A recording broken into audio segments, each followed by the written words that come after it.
L24 Midnight News coming to you live from Algiers, and to the headlines. Serving for a 2-year period, Algeria, among 5 other nations, will join the UN Security Council for maintaining international peace and security starting in January 2024.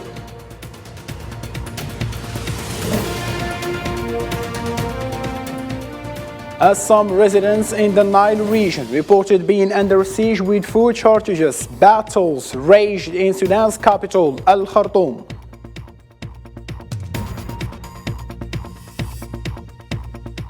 As large crowds mourn the body of the child, Mohammed al-Tamimi, North Ramallah, Zionist forces arrested 14 Palestinians from the separate parts of the West Bank.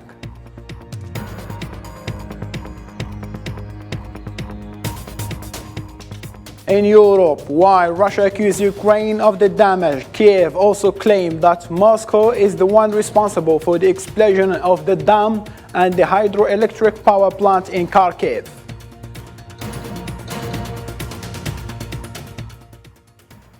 Hello again and welcome. Algeria has been elected as a non-permanent member of the UN Security Council representing the African region. Algeria will take up its seat in January 1st, 2024 and serve until December 31st, 2025. Miriam Zian in this report. Algeria, 184. Algeria has been elected to the UN Security Council after winning a 2-year term starting from January 2024 to represent Africa in the UN's most powerful organ. This diplomatic success clearly confirms the return of the new Algeria to the international arena and supports the vision and approach of the Algerian president to maintain peace and security in the world on the basis of peaceful coexistence, peaceful settlement of disputes, and non-interference in the internal affairs of states.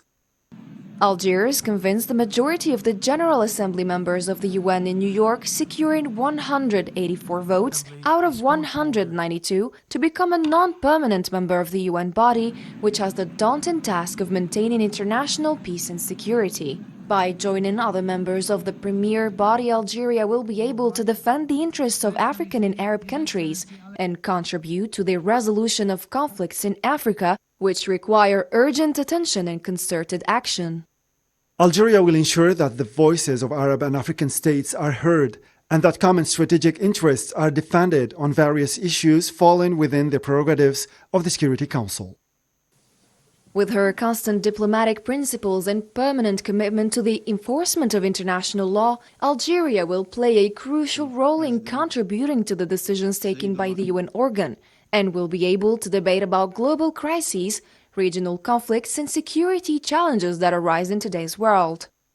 Algeria is determined to focus its efforts to promote international peace and security, to revive renewed multilateral action while strengthening key partnerships, as well as to strengthen the principles and values of non-aligned countries, to continue efforts to combat terrorism, and to enhance women's and youth participation in these international efforts. Algeria's election to the UN body demonstrates recognition of her commitment for peace and stability in the region and her effective experience in conflict mediation as well as the fight against terrorism, proving her ability to contribute to peaceful and lasting solutions to challenges besetting the world. President of the Republic, Mr. Abdelmajid Tebboune, received on Tuesday the credentials of 4 new ambassadors to Algeria. A press release from the Presidency of the Republic said that 4 ambassadors are that of the Republic of Malta, Republic of Burundi, Czech Republic, and Republic of Vietnam. The credentials ceremony took place in the presence of Minister of Foreign Affairs and National Community Abroad, Mr. Ahmed Attaf, and the Director of Cabinet at the Presidency of the Republic, Mr. Mohammed Nadir Al-Arbawi. سفير جمهورية مالطا.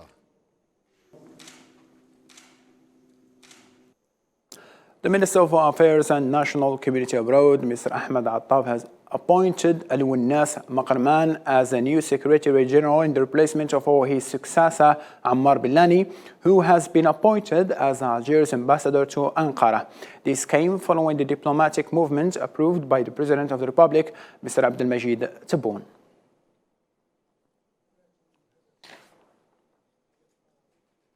In Algeria still, Algiers has achieved a trade surplus of $3.5 billion during the first 4 months of the current year. The Algerian Minister of Trade, Tayyip Zitouni, revealed that the country's non-hydrocarbon exports exceeded $1.7 billion during the first quarter of 2023. This surplus reflects the country's solid economic indicators and the positive dynamic of international trade.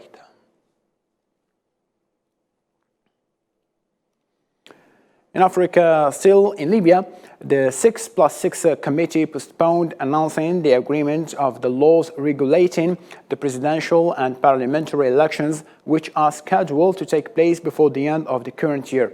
Local media reported, quoting a source from within the Libyan Joint Committee, that presidents of the House of Representatives and the state will supervise the loading of election laws amid the news of continuing dispute over the issue of presidential candidates, electoral record, and its lack of justice claims. In Libya still, Libya's Attorney General As-Sadiq Sour decided to form a security force to supervise the investigation into the events that took place in the Zawiya region recently. The decision came after the Attorney General's meeting with the commander of the military region on Sunday in the presence of leaders from the Ministers of Interior and Defense, taking into account a practical plan whose actions are taken according to timetable under the supervision of the Attorney General's office. This meeting discussed ways to enhance cooperation to complete the procedures for collecting evidence related to the gross violations that affected the rights of some citizens of the city of Zawiya and prosecute the perpetrators.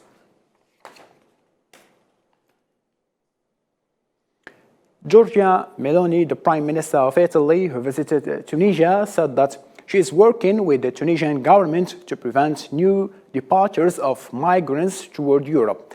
The Italian Premier held meeting with her Tunisian counterpart Najla Bouden and Tunisian President Kais Saied, and following the meetings, she said that she was working for a financial support package for Tunisia to combat migration.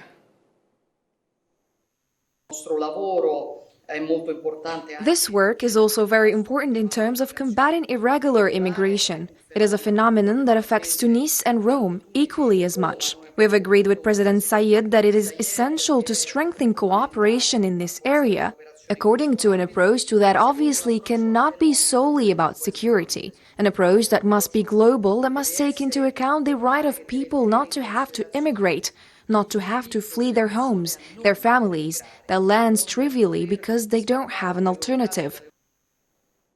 In similar line of thought, also Giorgia Meloni stated that her mission was to try and secure suspended loan from International Monetary Fund to ensure financial stability for Tunisia. Let's take a listen. In full respect of Tunisian sovereignty, I told President Saied about the efforts that a friendly country like Italy is making to try to reach a positive conclusion of the agreement between Tunisia and the International Monetary Fund, which remains fundamental for the strengthening and full recovery of the country. Sudan's capital Al-Khartoum is in the grip of escalating confrontations with heavy weapons and widespread looting. The termination of a recent ceasefire deal has triggered intensified clashes between the Sudanese armed forces and the rival rapid support forces. Hussein Barkan. Power, gas, and communication services have been cut off in the greater capital area, leaving people trapped in dire conditions. Severe water shortages have forced disparate measures, with the Nile River becoming a risky and laborious water source. Reports indicate heavy weaponry used in clashes across Khartoum and Durman, along with warplanes and explosions adding to the chaos. Eyewitnesses report widespread looting in Khartoum and Darfur, exacerbating the lawlessness. It's laborious and dangerous to fetch water from the Nile River. If you drill a well, even to a depth of 20 meters, you still can't get water. Now we can only pay for water. A small bottle of water might be free, but you have to pay to get more water. A large bottle of water costs 500 Sudanese pounds, and a bucket of water costs 4,000 Sudanese pounds. The conflict, ongoing since April, has displaced over 1.2 million people within Sudan and forced 400,000 to seek refuge in neighboring countries. Urgent international intervention is needed to address the deepening humanitarian crisis and protect civilians. The intensification of clashes, heavy weapons use, and widespread looting in Sudan's capital Khartoum paint a bleak picture of the ongoing crisis. With the critical shortages of vital resources and displacement of a significant number of people, urgent international intervention is crucial to address the humanitarian catastrophe and works toward a peaceful resolution. The people of Sudan are in desperate need of assistance and support to alleviate their suffering and restore stability to the region. In Africa still, the mixed multinational force consisting of the armies of Niger, Chad, Cameroon and Nigeria managed to neutralize 55 terrorists in the Diffa region in the southeast of the country. The operations were carried out in the framework of the Harbin Zuma campaign, allowed to the destruction of 13 vehicles, and the 2 soldiers were killed and the military vehicle was damaged. In the Middle East, hundreds of Palestinians mourners gathered in Ramallah to bury 2.5-year-old Mohammed Tamimi, who died after being shot by Zionist forces last week. The funeral procession started at Ramallah Hospital and wound its way to his home in the village of Nabi Saleh, with the grieving marchers raising Palestinian flags and banners while also chanting angry slogans, denouncing Zionist crimes against children and the Palestinian people as a whole.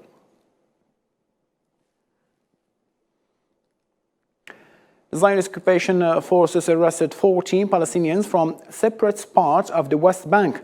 The arrests included neighborhoods in the Tobas, Nablus, Beit Lahem, Tulkarm, Jenin, and occupied Al-Quds. Meanwhile, on Tuesday, dozens of settlers stormed Al-Aqsa Mosque in successive groups from the Maghrabi Gate and the strict protection of the occupation police, and carried out provocative tours of its courtyards and performed Talmudic rituals on the eastern side of it.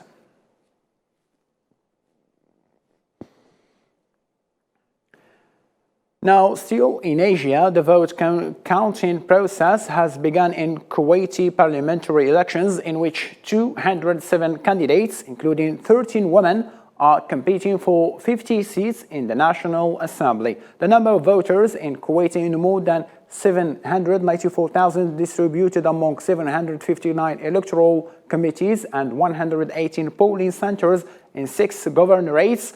Kuwait consists of 5 voters. Each constituency has 10 deputies, which candidates who get the first 10 places in each constituency win membership in parliament. Following 7 years of closure, Iran's embassy in the Saudi capital Riyadh officially reopened again on Tuesday. The reopening of the embassy comes as a result of Chinese brokered agreements between Saudi Arabia and Iran that was reached in March that helped the reestablishment of diplomatic relations between Riyadh and Tehran.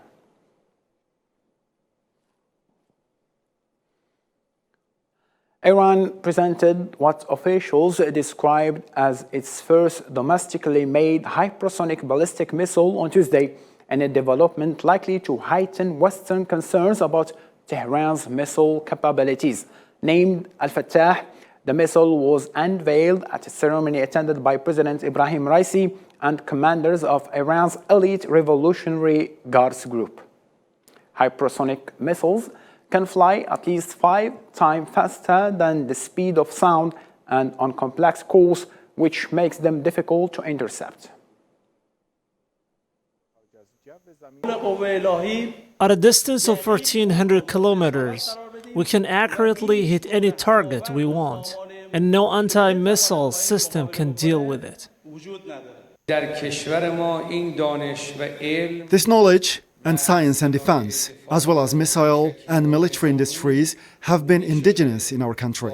It is not an imported technology, so threats cannot remove this advanced knowledge and industry.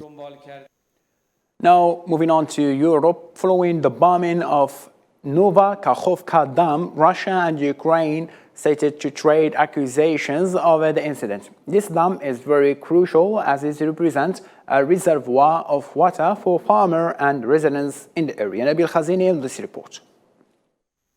The level of danger in the war in Ukraine keeps escalating and things could go a lot faster this time. The last striking incident is the collapse of the Nova Kakhovka Dam in Kherson. The dam is so crucial in the region as it constitutes a reservoir which provides water to farmers and residents as well as to the Zaporizhzhia nuclear power plant. But the question now is who is to blame? Ukraine accuses Russia of blowing up the dam, hoping that the damping of the Dnipro River would hinder the advance of the Ukrainian forces. Інформація дійсно була від нашої розвідки. The information indeed came from our intelligence, and from our intelligence we then shared this information with our partners. And everyone essentially understood that the Russian Federation, together with certain collaborators, had mined the dam. Така у нас була інформація. Russia has denied attacking the dam. Moscow insists Ukraine is responsible. The Kremlin said that Kiev destroyed the Nova Kakhovka Dam to deprive Crimea of water, adding that it strongly rejects Kiev accusations that Russia is responsible for the destruction of the dam. In order to prevent a Russian offensive in this sector, the Kiev regime conducted an act of sabotage, which led to large areas being flooded and will have grave and long-term environmental consequences. In addition, according to available data, the discharge of water from the Dnieper hydroelectric power plant has increased significantly, which leads to even more flooding of the territories. This shows that the large-scale act of sabotage has been previously planned by the Kiev regime. While both sides continue to trade accusations, what's sure for now is that the level of water rises visibly and that more people are affected. It is unclear how extensive the flooding downstream will be, however there are fears it could be devastating for settlements in a critical zone, home to about 16,000 people. In the same line of thought, NATO's Secretary General said on Tuesday that Kharkov Dam blast was an outrageous act that shattered peace in Europe. This major Soviet-era dam near the Russian-held nuclear plant in southern Ukraine was breached on Tuesday, unleashing floodwaters across the war zone in both Ukraine and Russia, said that was an intentional attack by the other forces. Russia has shattered peace in Europe. The destruction of the Kakhovka Dam today puts thousands of civilians at risk and causes severe environmental damage. This is an outrageous act which demonstrates once again the brutality of Russia's war in Ukraine. Russian Ministry of Defense said that Ukrainian army carried out offensive operations in the direction of Bakhmut. On Monday, the Russian ministry confirmed the fact that Ukrainian side carried out offensive operations along the entire contact line in the tactical direction of Bakhmut. Kiev, meanwhile, said that Friday that forces had recaptured chunks of the territory around the embattled city of Bakhmut.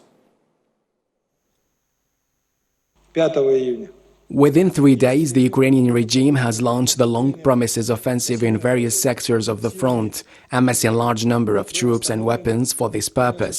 On June the 4th, the forces of the 23rd and 31st Mechanized Brigades of the Ukrainian Armed Forces attempted an offensive in 5 directions. The enemy did not achieve success in any of them, suffered significant losses: 300 military personnel, 16 tanks, 26 armored combat vehicles, 14 cars. was. China's defense ministry announced that Russian and Chinese military aircraft carried out a joint patrol mission over the East China Sea and Sea of Japan on Tuesday. The ministry added that 6 joint aerial strategic patrol is part of an annual cooperation agreement between Moscow and Beijing. Last March, Russia and China agreed to strengthen their military cooperation in order to increase mutual trust between their armed forces.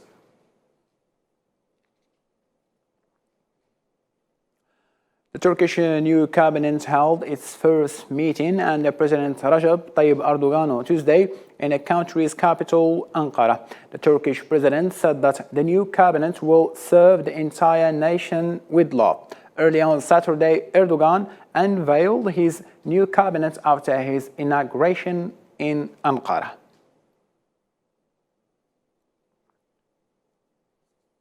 In Europe, still, French unions staged on Tuesday a 40th day of protests against government's plans to raise the retirement age to 64, in what could be a final attempt to pressure lawmakers into scrapping a law that is already on the status book.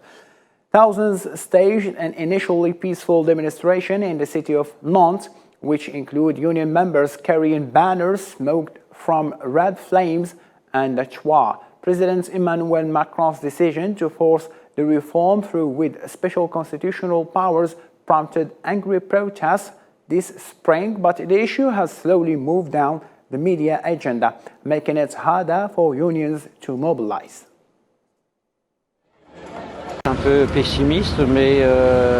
Seeing how it looks, we could be a little bit pessimistic, but we haven't yet played all our cards.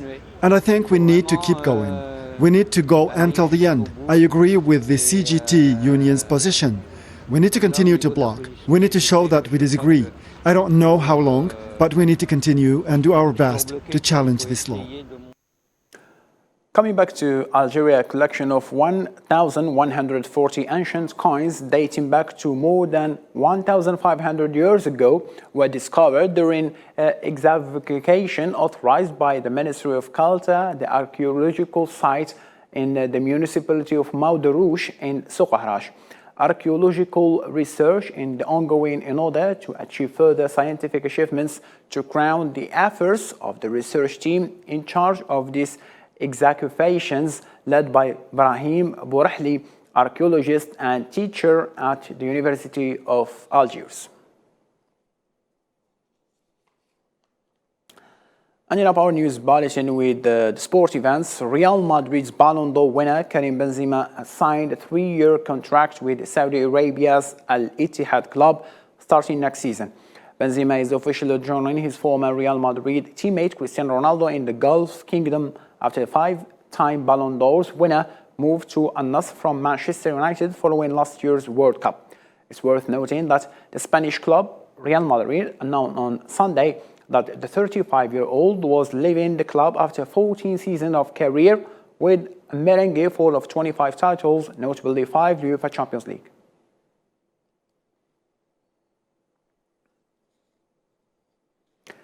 Still with the huge unexpected Benzema's move, the French striker bids farewell to Real Madrid in the auditorium of the city, officially putting an end to his time as Los Blancos player, after stating that he wanted to finish his career at Real Madrid, but life has given him another chance to perform in another league. Let's have a listen. I don't have many words for you today, because it's kind of a sad day. Because I'm leaving this club, and it hurts. It was my only dream, to sign for Real Madrid, and I wanted to end my career at Real Madrid. But life gives you another chance sometimes, and I have decided to do this with my family. But Real Madrid will always be my family too, and I will watch every Real Madrid game. And with Karim Benzema's departure, we can say the second Galacticos time in Real Madrid has reached the end. With this end, ladies and gentlemen, thank you ever so much for being with us in this late hour. For more updates, you can follow our social media platform. And all I can say at the end, take care of yourself. Good night.